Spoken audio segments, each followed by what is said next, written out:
Isang simple pero napaka-eleganting selebrasyon ang isinagawa ni Jinky Pacquiao para sa kanyang ika-47 kaarawan na ginanap sa isang intimate family celebration kasama ang mga pinakamahalaga sa kanyang buhay, ang kanyang pamilya.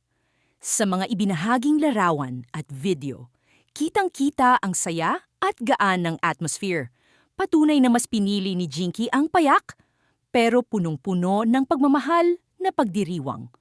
Agaw eksena sa selebrasyon ang napakagandang birthday decorations na sinabayan pa ng presensya ng kanyang twins na talagang nagbigay ng kakaibang glow at saya sa buong okasyon.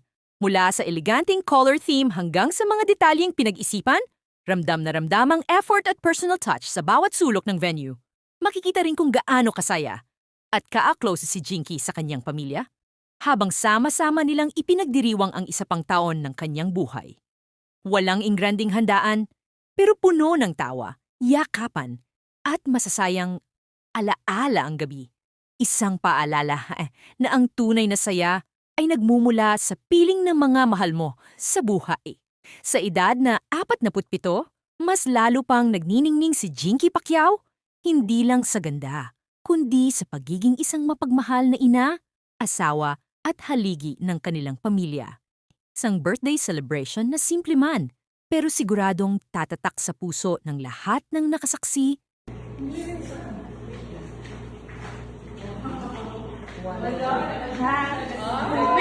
Happy birthday to you. Happy birthday to you. Happy birthday to you. Happy birthday, happy birthday, happy birthday to you. Happy birthday, Madam. Happy birthday, Ma'am Janet.